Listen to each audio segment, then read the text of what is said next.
Hey everyone, and welcome to today's Explainer. I want to kick things off by talking directly to you, kind of bringing the focus and care a doctor would to a consultation, but, with a lot more enthusiasm for the actual solutions we're going to uncover together today. We're taking a really critical look at our daily habits and our family's health. We are going to break down the mechanics of our bodies, unmask a very real health condition, and, most importantly, we're going to build a practical, family-focused action plan to protect our long-term well-being. Okay, let's dive right into this. Millions of people have diabetes right now and literally have no idea. Kind of a heavy question, isn't it? Are you one of them? The truly shocking reality here is that diabetes can be an entirely silent threat. It just operates right there in the background. Right now, everyday habits that feel completely normal might be silently pushing you or your loved ones toward this condition without a single obvious warning bell. And really, awareness is our absolute best defense, which is exactly why we're unpacking this explainer today. All right, let's jump into section 1. The silent health threat. So before we look at solutions, we really need to understand the core issue at play. At its foundation, diabetes is basically a breakdown in how your body processes sugar. It happens when your body either doesn't produce enough of a hormone called insulin, or it just can't use that insulin properly to move sugar or glucose out of your bloodstream and into your cells for energy. And there isn't just one type to look out for. First, we have type 1, which is an autoimmune condition where the body simply stops making insulin altogether. Then we have type 2, which is by far the most common type. This one is heavily tied to our lifestyle and daily habits. And finally, there's prediabetes, which is exactly what it sounds like. It's that crucial early warning stage. The scary part about type 2 is that it can develop incredibly slowly, often without those obvious symptoms I mentioned earlier. Moving on to section 2, inside your body's kitchen. Now, medical terms like glucose and insulin resistance can sound super overwhelming, especially if you're trying to explain them to your kids. So let's translate this into something we all get. Let's take a little narrative journey through your body using a really simple analogy. Imagine your body is a busy house, and your cells are the kitchens where meals are cooked up to give you energy. Let's walk through the steps. Step 1. When you eat, food is broken down into glucose, which enters your bloodstream. Just think of this glucose as the groceries being delivered to your house. Step 2.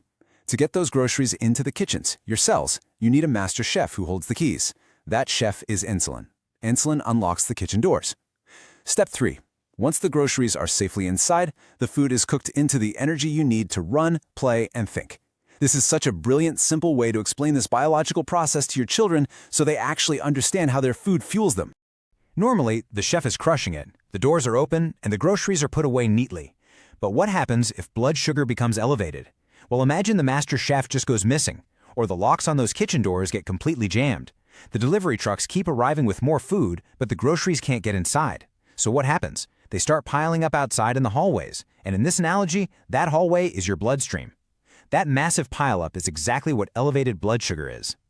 And this brings us to a really critical condition, insulin resistance.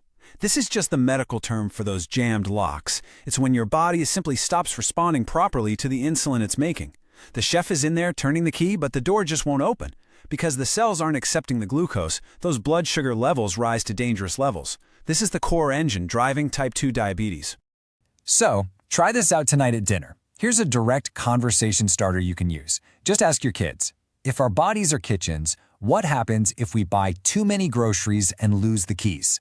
It's a fantastic, collaborative way to help them grasp the concept of insulin resistance and understand why we shouldn't overload our bodies with more groceries than our inner chefs can handle. Okay, section 3, spotting the early alarms. Now that we know what's happening inside the kitchen, how do we actually know if the locks are starting to jam? Well, your body is incredibly smart, and it sends out distress signals that, honestly, most people miss entirely. We just tune them out or say, oh, I'm just having a busy week.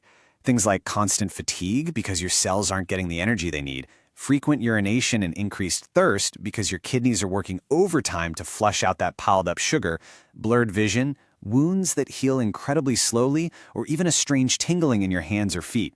If you are a family member experiencing even a couple of these, your body is sounding the alarm. It is time to take action. But wait, I want to highlight this specific symptom right here. This is the absolute biggest red flag of all.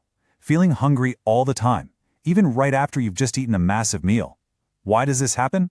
Go right back to our analogy. The groceries are stacked up in the hallway, but the kitchen is completely empty. Your cells are literally starving for energy because the insulin locks are jammed, so your brain just keeps aggressively sending that "I'm hungry" signal, no matter how much food you just ate. So, what is actually jamming these locks in the first place? Let's clear up some common myths. It's not just about eating too much sugar, although yes, high sugar and processed foods are a major culprit. It's also things like a lack of physical activity, carrying excess belly fat, chronic stress, and poor sleep. These modern lifestyle factors all work together to create insulin resistance. Your daily habits are the true drivers here. All right, Section 4, Food as Your Medicine. I know this all sounds a bit heavy, and it is serious, but here is the absolute best news. This condition is highly manageable. You actually have the power to fix those locks, and your most powerful tool is sitting right in your pantry. On one hand, we have some really powerful choices: leafy greens like spinach and kale, whole grains like oats, and lean proteins like chicken and fish. These foods are amazing because they provide steady, slow-release energy. They're super easy for your inner chef to process. On the flip side, we have foods you definitely want to avoid: sugary drinks, white bread, and highly processed snacks. Those act like massive, overwhelming deliveries of groceries that spike your blood sugar and completely overwhelm your system instantly. Choosing whole foods is absolutely key to controlling blood sugar. Here's another awesome conversation starter for the family table. Ask them, why does our kitchen run better on green veggies instead of sugary snacks? You can explain that veggies give the chef plenty of time to calmly unlock the doors and put things away, while sugary snacks just dump a huge mountain of groceries right in the hallway all at once. Next up, Section 5, Simple Habits, Quick Results. We've talked a lot about food, but what about all those other lifestyle factors? You really don't need to do anything extreme here. No one is saying you have to run a marathon tomorrow to see real results.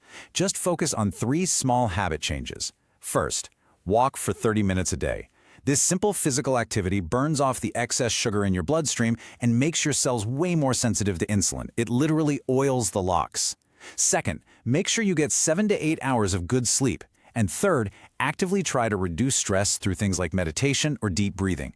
And hey, frame these as collaborative activities. Take a family walk after dinner. Make it a shared goal to boost everyone's daily energy levels together.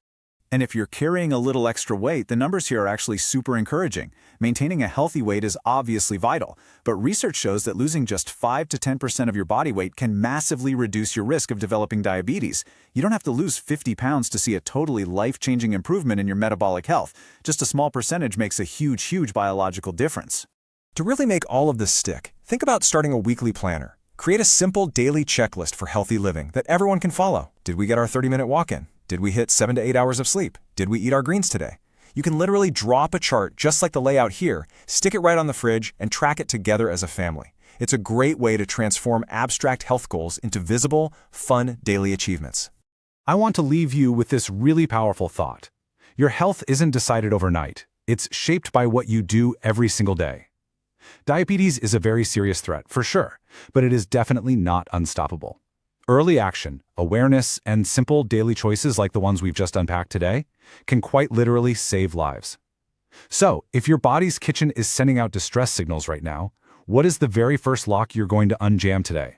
Thanks so much for joining me on this explainer, and stay curious.